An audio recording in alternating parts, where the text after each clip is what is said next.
Sonia Gandhi thought that she was making an empathetic comment about the president when she called President Murmu poor thing, somebody who got tired of making a long speech. This was in reference to the president's address ahead of the budget session.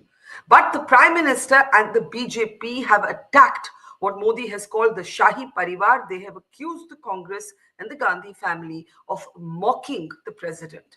And in a rare response from Rashtrapati Bhavan, the president's office itself has called the remarks made by the Congress leadership entirely unnecessary, avoidable, and in poor taste. I'm Barkha Dutt, you're with the Mojo Story. Today we're looking at the political storm that has erupted just ahead of the union budget between the BJP and the Congress. This time the reference was the president's address to both houses of parliament. This is a customary tradition where the president actually put forth the views placed on behalf of the government. Rahul Gandhi, the leader of the opposition, was talking about this speech and he called it one that was boring and repetitive. His mother, Sonia Gandhi, when asked by reporters, spoke about how the president seemed tired and then, in a throwaway remark, said, poor thing. What followed next was, well, realpolitik. The BJP sensed an opportunity and went for the jugular. The Prime Minister himself led the attack at a rally in Delhi. Remember, we're in election season. He said that this was the Shahi Parivar at work. What made this issue bigger is that the president's office itself responded, calling the remarks in poor taste. What's going on? Is this a storm in a teacup, or has the Congress handed over a political issue to the BJP? Are we in silly season, election season, budget season? Is this a deflection, or did the Gandhi family stumble in its choice of words when talking about the highest constitutional post of the country? Let me introduce our guests as we decode this entire storm. Dilip, Cherian, political analyst, brand guru, image consultant, is with us. Always a pleasure to have you with us. Also joining us is Anurag Naidu, political analyst. Seeing you after ages, Anurag. Welcome back to the show. And Rahul, Easwar, a political analyst, is with us. He calls himself a philosophy author, but he does also have very sharp takes on politics. Good to see you, Rahul. Let's start with what happened. What did Sonia Gandhi say? What is this entire controversy about? Let's play that little clip out for you and then get first comments. False promise. Boring. No comment. No, the poor lady, the president was getting very tired by the end. Repeating the same thing again No, and she again. could hardly speak, poor thing. No comment. No, the poor lady, the president was getting very tired by the No comment. No, the poor lady, the president was getting very tired by the No comment. No, the poor lady, the president was getting very tired by So all she's saying is the poor lady was getting very tired. It's Rahul Gandhi who's actually saying boring, repetitive. Sonia Gandhi actually just says, poor thing, she was getting very tired, talking about a long speech. Now, I will play out the Prime Minister's response to this, but I want first comments from our guest, Dilip Cherian. Do you think Mrs. Gandhi could have chosen her words more carefully? Did she show kind of political naivete? In election season, everything is fair game. Or was she really making an innocuous remark, one that the BJP has seized perhaps as a deflection strategy, perhaps because it is the BJP's instinct to go for the jugular whenever it gets even a crack in the light, so to speak? What do you think? I think that there's no doubt, having watched this clip and having heard the surround sound, that this is really the NDA government, especially the Modi government's ability to strike at the least chink that exists within, I would say, not a very carefully guarded armor. So throwaway remarks don't work. You need only prepared text, and you need to make sure that you make them fully cognizant that anything that can be said can and will be used against you, as the classic phrase goes. Interesting way of putting it. It's the Modi government's ability, the BJP's ability, and I'm just going to repeat what you said, to strike at the least chink when the armor is not very well guarded in the opposition. Your advice then would be, don't make these throwaway remarks. Think, because you're in election season, you're in budget season. you're on a weaker footing right now. You've got assembly elections that haven't gone your way. You need to be more mindful and not speak off the cuff. Is that what you'd say? I think that, now that you've extended the thought a little bit more, it needs to be examined in the light of the kind of voter base that is being appealed to in the Delhi elections, which is barely 5 days away. So we need to read it in that context. And in any case, the there is no doubt that the BJP is bristling at the fact that they have to contend with the Congress, which is using Kharge very effectively for the whole caste equation game. Hmm. So let me bring in Anurag Naidu at this point. I think Dilip's point is it is a storm in a teacup. It is, let's be real.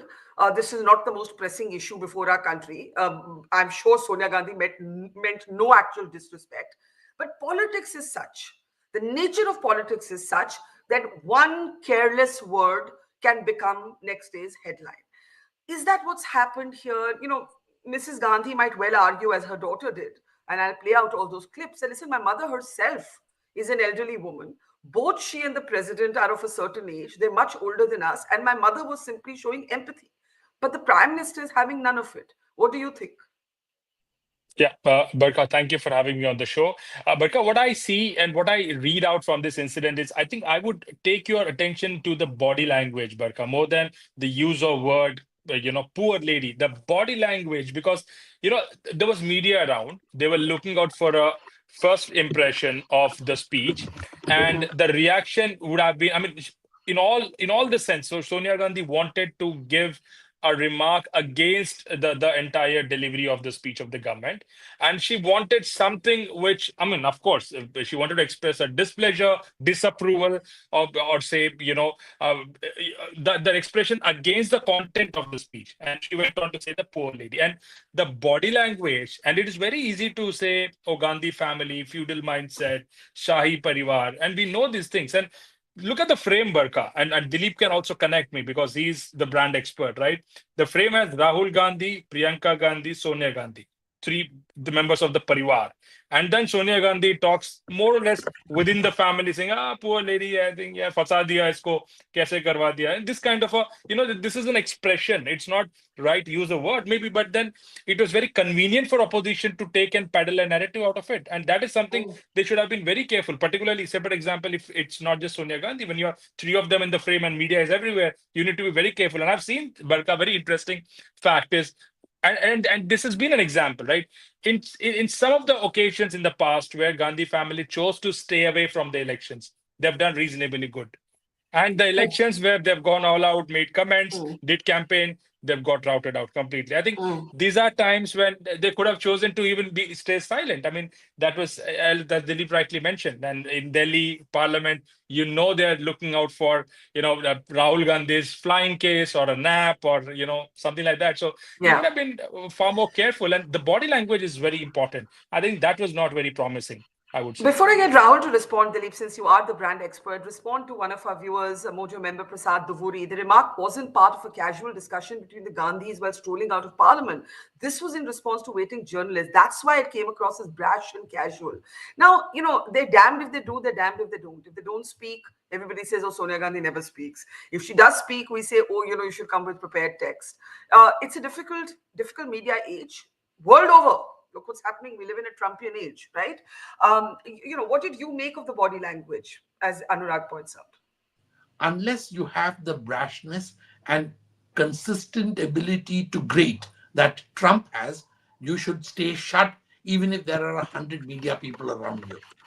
All you need to do is nod wisely, graciously acknowledge their greetings, have one person who's designated to speak, and certainly not necessarily make a discussion out of it in the public eye.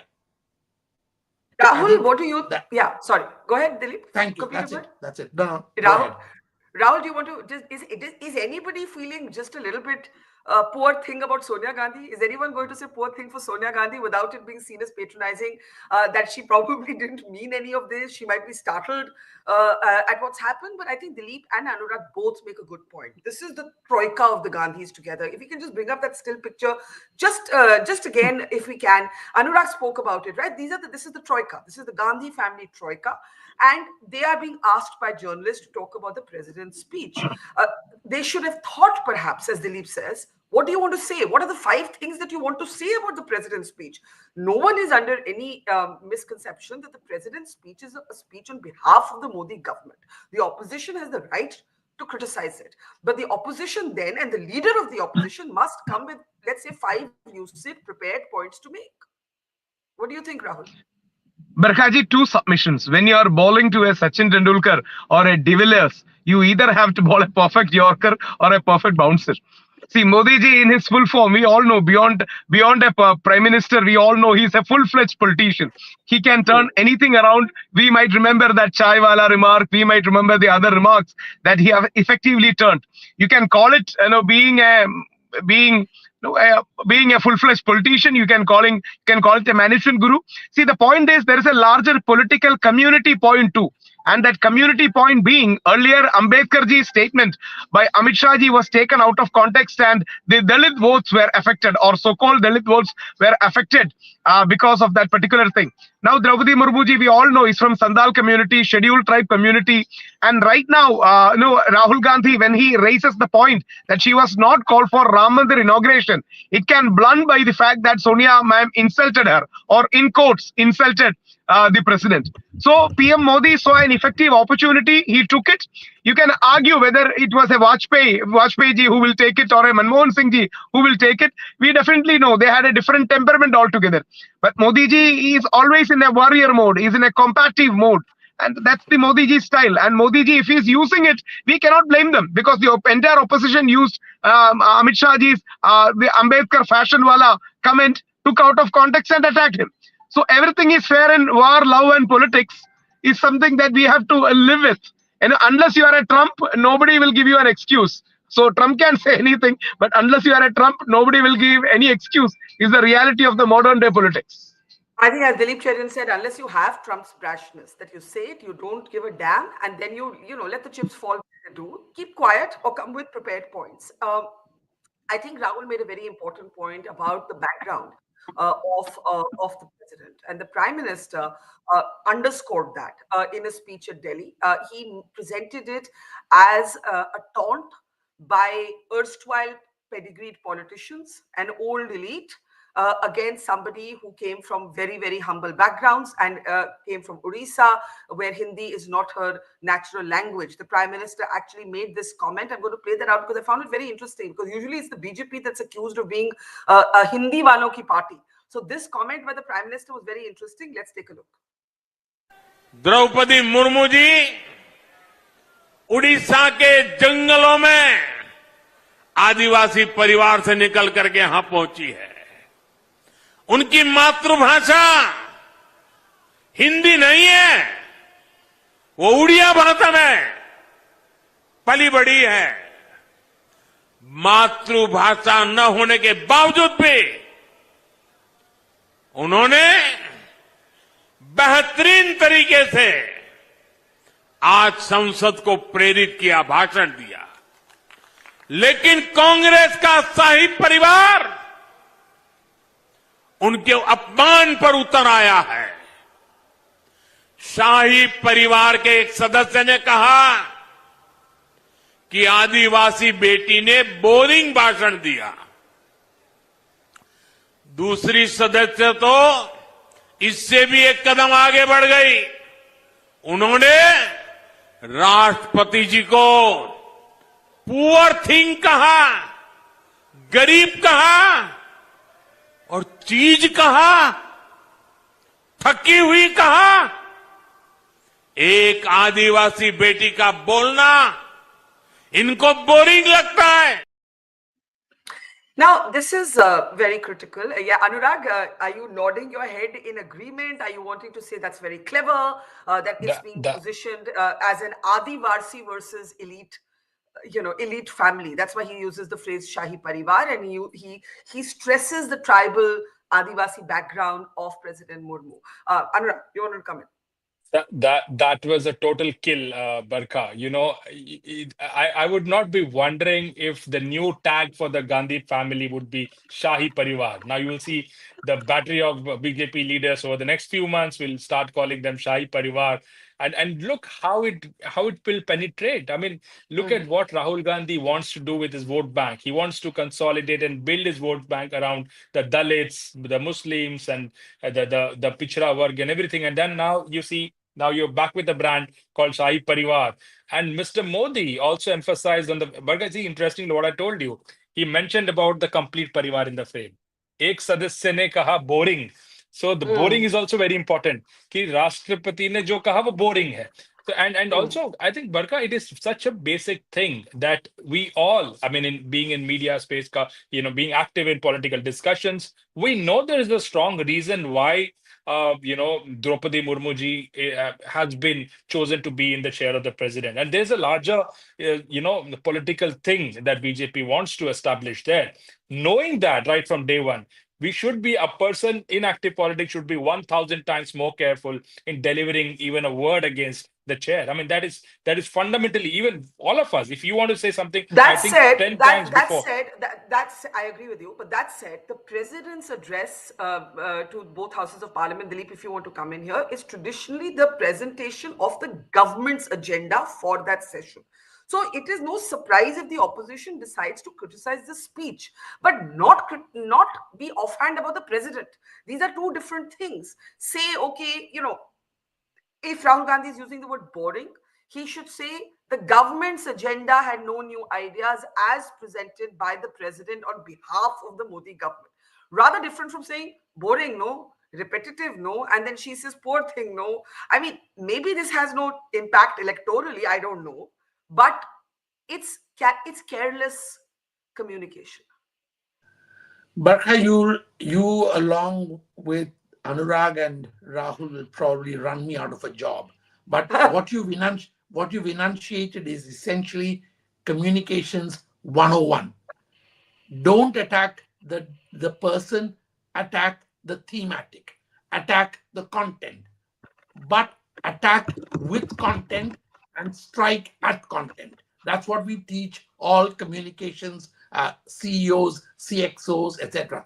My entire communications training is very often based on how to make sure that you remove yourself out of the frame and allow the content to dominate the frame, almost like as if without a picture you were to have just graphics, quotations, etc. appear. And that is what the Gandhi family would be advised to do during such times. They should only get into visible communication mode when they are in election mode. And this, at Parliament, this was the wrong kind of approach to use. Do you feel that do you feel that by stressing the Adivasi background of the president, and the president's office commenting, if the president had remained silent, maybe this would not have become such a big issue. But then the president's office commented, it said that these remarks hurt the dignity of the high office. They were in poor taste, unfortunate, and entirely avoidable. These are very strong remarks from the president, and yes, the president may have been speaking on behalf of the government, but the president of India is the president of India. Rahul? The president of India is the president of India.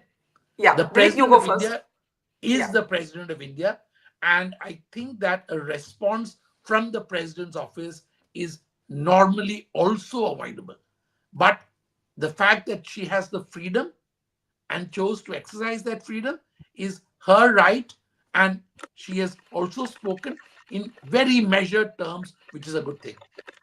But you're saying, this is an interesting point that you just made, Dilip, before I get Rahul to react to it. You're saying you would have preferred it if the president hadn't waded into the controversy with a comment. You would have preferred it had the Rashtrapati Bhavan remained out of it?